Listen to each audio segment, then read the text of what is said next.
فتن کی زیادت نصیب ہوتی ہے۔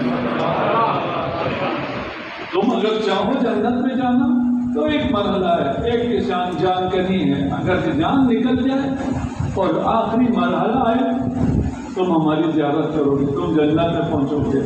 روایت میں ہے امیر المؤمنین آخر وقت میں مومن کو اپنی زیارت سے کا شرف دیں گے اور اسے جنت میں اس کا مقام دکھائیں گے اور پھر اسے پوچھیں گے جانا ہے یا رہنا ہے۔ کوئی بھی مومن، دوسری روایت میں ہے کہ ملک الموت مومن پر 70 ماؤں سے زیادہ مہربان ہوتا ہے، 70 ماؤں سے زیادہ شفیق ہوتا ہے۔ کوئی جان نکالنے، شفقت کا جان نکالنے سے کیا تعلق ہے؟ آپ کا خیال ہے آپ کی جان نکل رہی ہے، در حقیقت کو آپ کو جان مل رہی ہے، آپ کو دیدار علی و اولاد علی نصیب ہو رہا۔ یہ جان نکل نہیں رہی، یہ جان مل رہی ہے، زندگی مل رہی ہے۔ فَأَعِينُونَ بِوَرَعٍ وَاجْتِهَادٍ، ایک مرحلہ ہے، تم جنت میں ہو، تمہیں جنت میں پہنچانے کی ذمہ داری بھی ہماری ہے، تمہیں جنت کی ضمانت بھی ہم دے رہے ہیں، لیکن تمہیں ہماری مدد کرنی ہوگی۔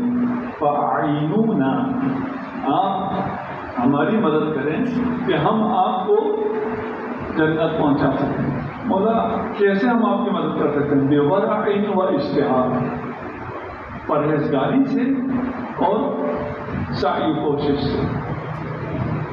صرف عقیدے کی بنیاد پر کوئی جنت میں نہیں جا سکتا، عقیدے کے بغیر بھی کوئی جنت میں نہیں جا سکتا۔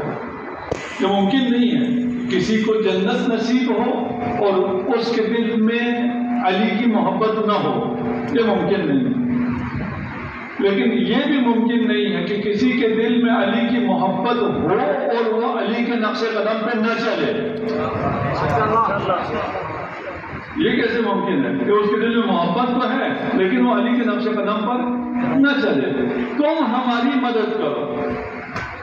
رسول خدا ایک جگہ دیوار بنا رہے تھے، ابھی تو فی الحال یہ دیواریں گر رہی ہیں، کل کو دیوار بننا شروع ہو جائے گی۔ جو تعاون کر سکتے ہیں وہ کریں، جو کچھ نہیں کر سکتے میری طرح دیوار بنا رہے تھے، ایک صحابی گزر رہے تھے، کہا میں مدد کروں۔ کریم مدد دیتا بھی ہے، آپ کو کھلاتا بھی ہے، اور کریم کو اگر کوئی آپ آفر کریں تو ٹھکراتا نہیں۔ رسول خدا سے کہا میں مدد کروں، خدا نے مدد کرو، اس نے دیوار بنانے میں مدد کی، کتنے دیر لگی دیوار بن گئی۔ اس کے بعد کہا یا رسول اللہ میں نے کام کیا، مجھے اجرت چاہیے، میں نے کام کیا، مجھے اس کی اجرت چاہیے۔ رسول خدا نے فرمایا مانگ کیا مانگنا ہے؟ مجھے جنت چاہیے۔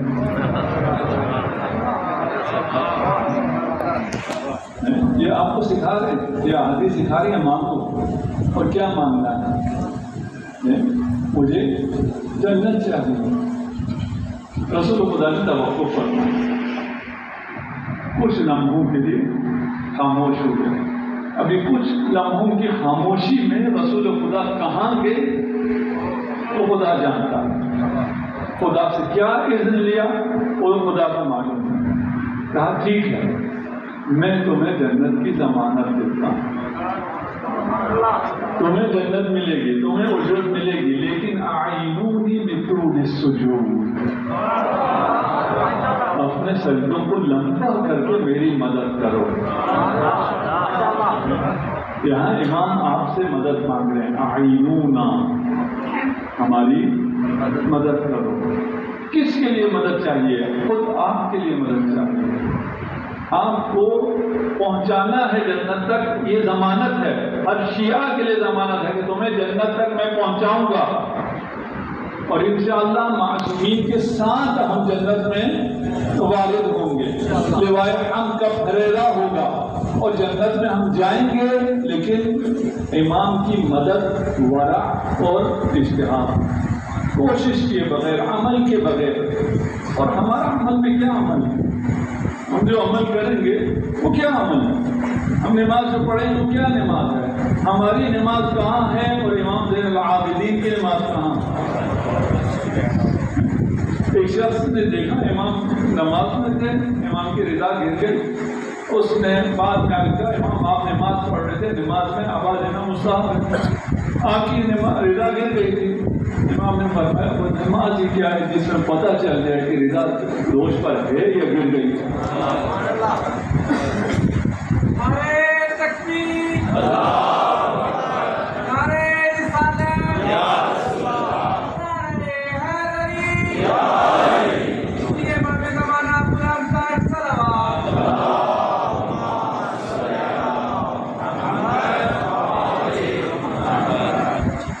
اگر نماز وہ ہوتی ہے جس میں پتہ نہ چلے کہ پاؤں سے تیر نکالا جا رہا ہے، پھر ہماری نماز میں کیا ہے؟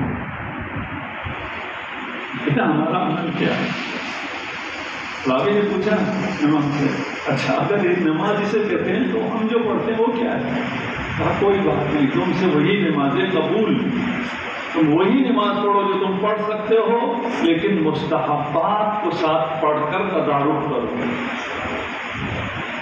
سنت نمازوں کو بھی ساتھ میں پڑھنے کی عادت بنائیں۔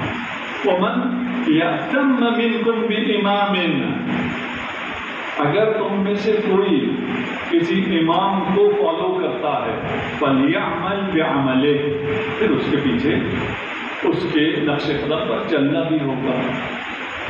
محبت کا تقاضا یہ ہے کہ ہم امام کے نقش قدم پر چلیں، محبت کا تقاضا یہ ہے کہ ہم امام کی طرف بننے کی کوشش کریں، ہمارا کردار امام کے کردار کا آئینہ ہو، کوشش کریں، ہو نہیں سکتا الگ مسئلہ ہے، امیر مومنین نے فرمایا کہ تم نہیں پہنچ سکتے ہو مجھ تک، لیکن کوشش تو کرو نا۔ میرے شیعوں یہ تو کہہ سکو کہ ہم نے کوشش کی، لیکن علی آپ کا عمل کہاں، میرا عمل کہاں؟ انتم شورۃ اللہ، اب امام آپ سے کہہ رہے ہیں کہ آپ دین ہے، آپ اللہ کے نگہبان ہیں، یعنی امر و نہی الہی کے نگہبان، آپ دین خدا کے نگہبان آپ ہیں۔ آج تو اس دنیا کو پتہ چل گیا ہے کہ عالم اسلام کے نگہبان مکتب تشیع ہے۔ اگر شیعان علی ابن ابی طالب نہ ہوتے تو شاید آج اسلامی کسی ملک کا وجود باقی نہ ہوتا۔ جس طرح اسرائیل بڑھ رہا تھا اس کو کس نے روکا؟ اس کو نعرہ حیدری نے روکا ہے۔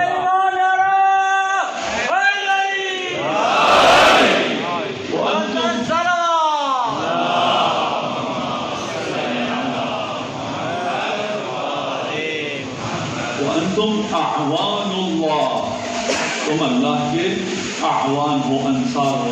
آپ امام زمانہ کے اعوان و انصار کی دعا کرتے ہیں، امام کے اعوان، امام کے انصار، اللہ کے اعوان، اللہ کے انصار، دین خدا کے اعوان، دین خدا کے انصار، آپ اعوان اللہ ہیں۔ وَأَنْتُمْ أَنصَارُ اللَّهِ وَأَنْتُمُ السَّابِقُونَ الْأَوَّلُونَ۔ آپ کو بہت کہا جاتا ہے نا فلاں سابقون میں سے ہیں اس لیے انہیں مانو، امام فرما رہے ہیں آپ اولون میں ہیں، آپ سابقون میں ہیں۔ اس کی تشریح زیادہ ہے، میں اس میں وارد نہیں ہوتا ہوں۔ انتم السابقون الی الجنہ، تشریف الامام نے فرمائی، سابق یہ نہیں ہے کہ اسلام پہلے لایا ہو، سابق وہ ہے جو سب سے پہلے جنت میں جائے، کوئی سب سے پہلے اسلام لائے اور سب سے پہلے جنت جہنم چلا جائے، تو کون سے سابقون؟ اس سابقون کا فائدہ کیا ہوا؟ سابقون وہ ہیں جو جنت میں سب سے پہلے جائیں، اور جنت میں سب سے پہلے کون جائیں گے؟ عزاداران سید الشہداء۔ ابھی باقیوں کا حساب کتاب چل رہا ہوگا، وہ عالم محشر میں ہوں گے، لیکن عزاداران سید الشہداء امام حسین کے ساتھ تحت عرش الہی ہوں گے۔ امام کے جوار میں جب ہوں گے تو سب سے پہلے آپ سے کہا جا رہا ہوگا چلو جنت چلو، لیکن کوئی جنت کی طرف نہیں جاتا۔ جنت کی دعوت ہے اس عالم محشر میں. آپ نے نفسا نفسی سنا ہوا وہ بھی ہے، وہ باقی لوگوں کے لیے، لیکن شیعوں کے لیے نہیں ہے. البتہ جو حقیقی شیعہ ہیں، جو شیعہ امام جعفر